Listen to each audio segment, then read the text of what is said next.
Student, आज के इस वीडियो में हम आपको एक ऐसे एक्वेटिक प्लांट के बारे में बताएंगे जो कि बहुत ही हमारे लिए हानिकारक भी है और ये पूरे तालाब को बिल्कुल कवर कर लेता है। बेटा, यह वही एक्वेटिक प्लांट होता है जो कि हमारे पूरे तालाब को कवर कर लेता है, जिसे बोलते हैं वाटर हाइसिंथ।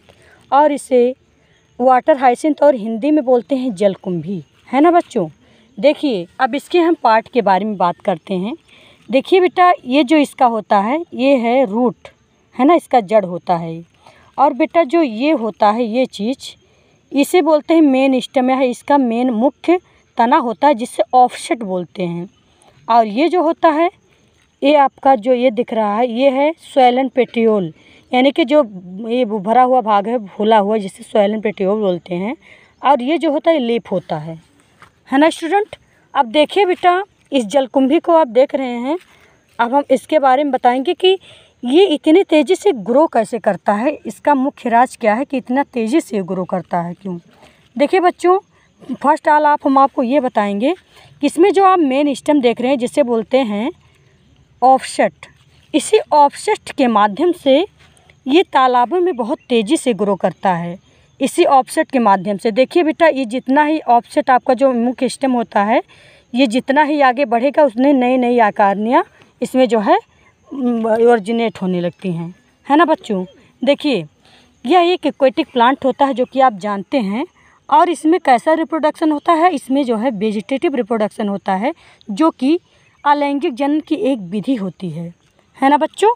अब देखिए, इसका बेटा, इसे वाटर हाइसिंथ भी बोलते हैं और इसे हिंदी में जलकुंभी बोलते हैं।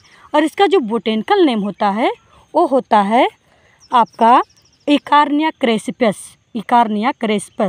ये बेटा इंडिया का, हमारे यहाँ का पौधा नहीं है, बाहर से लाया गया था। यहाँ पे जो है इसके फूल को देखकर सुंदरता, यानी कि ऑर्नामेंटल की अमीन से सजावट के रूप में देखने के लिए बहुत सुंदर दिखता था, इसलिए यहाँ लाया गया था।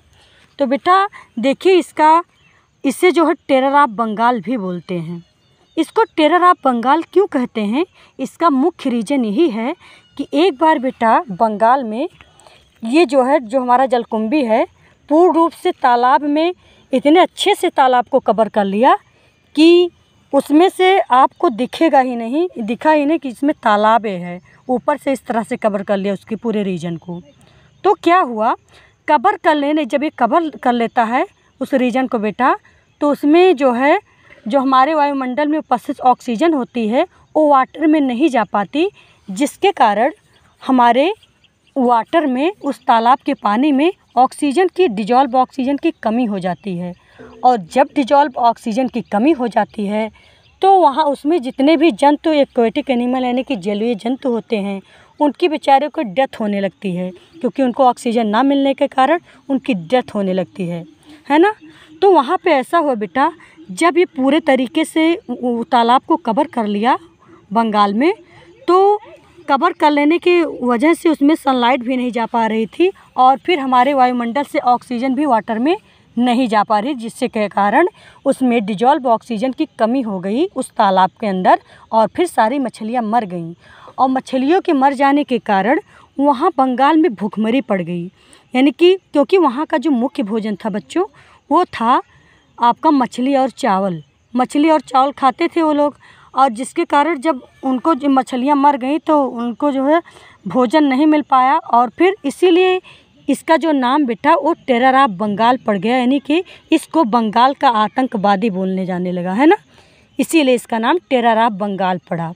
अब बेटा, ये हमारे लिए, हमारे जो है तालाब में जब ग्रो कर जाता है वाटर हाइसिंथ, तो वहाँ पे जो है सूर्य के प्रकाश को और फिर एटमॉस्फेयर में जो हमारे ऑक्सीजन रहती है उसको उस वाटर में जाने नहीं देता, क्योंकि रोक देता है, क्योंकि एक तरह से बॉर्डर बना लेता है, जिसके कारण उसमें जितने भी जंतु होते हैं, जलीय जंतु, और जो भी उसमें जो है बेटा शैवाल वगैरह होते हैं। शैवाल जानते हैं बेटा कि क्या होते हैं, वो प्रकाश संश्लेषण करते हैं, एक सूक्ष्म प्लांट होते हैं, है ना, छोटे पौधे होते हैं जो कि एक थैलस के रूप में होते हैं, उसमें जड़ तना पत्ती नहीं पाई जाती शैवाल में, और वो बेचारे जो है पानी के अंदर पाए जाते थे जब, तो उसमें जब सनलाइट नहीं पहुंच पाया तो वो प्रकाश संश्लेषण नहीं कर पा रहे थे, जिसके कारण उनकी भी डेथ हो गई, और जो मछलियाँ रहती हैं उनकी भी डेथ हो जाती है। और भी जो भी एक्वेटिक प्लांट होते हैं इस जलकुंभी के अलावा भी वो उस तालाब के अंदर उनकी भी डेथ हो जाती है ना। तो बेटा ये जो मेरा जलीय पौधा होता है वाटर हाइसिंथ, जो मेरा ये जलकुंभी होता है, जितने भी हमारे तालाब में न्यूट्रिएंट्स होते हैं, जो भी पोषक तत्व, उसको ये एब्जॉर्ब कर लेता है। जितने भी पोषक तत्व होते हैं, है ना, एब्जॉर्ब कर लेता है ये, और अपना इतनी तेज़ी से ग्रो करता है बच्चों कि इसको आप उतना तेज़ काट भी नहीं पाएंगे जितना तेज़ ये ग्रो करता है, क्योंकि इतना सारा ग्रो हो जाएगा कि आप उसको काट कर फेंक नहीं पाएंगे। और जहाँ पर ये ऑफसेट जाएगा ऐसे नई नई आइकॉर्निया बनती रहेंगी। ये मेन स्टेम होता है जिसे ऑफसेट बोलते हैं। इसमें से देखो नई आइकॉर्निया निकली है, फिर यहाँ निकली है, देख रहे हैं ना बच्चों, देखिए एक आइकॉर्निया यहाँ पे एक ब्रांच, यहाँ शाखा मेन स्टेम से, फिर मेन स्टेम से निकली, फिर यहाँ पे देख रहे हैं इसमें से भी निकली। मतलब किस तरह से निकल रही है ना। इतना तेज़ी से ग्रो करने का रीज़न यही है कि इसमें वेजिटेटिव रिप्रोडक्शन होता है, और फिर वेजिटेटिव रिप्रोडक्शन के जरिए जो उसका माध्यम होता है प्रसार का, वो होता है ऑफसेट। तो पिस्टिया और जलकुंभी का जो प्रसार का माध्यम होता है, इसके ग्रो करने का जो माध्यम होता है, जो फैलने का माध्यम होता है, वो होता है ऑफसेट, जो कि इसका मुख्य स्टेम होता है, और जिसके द्वारा इसकी ग्रो बहुत तेज़ी से होती है ना बच्चों।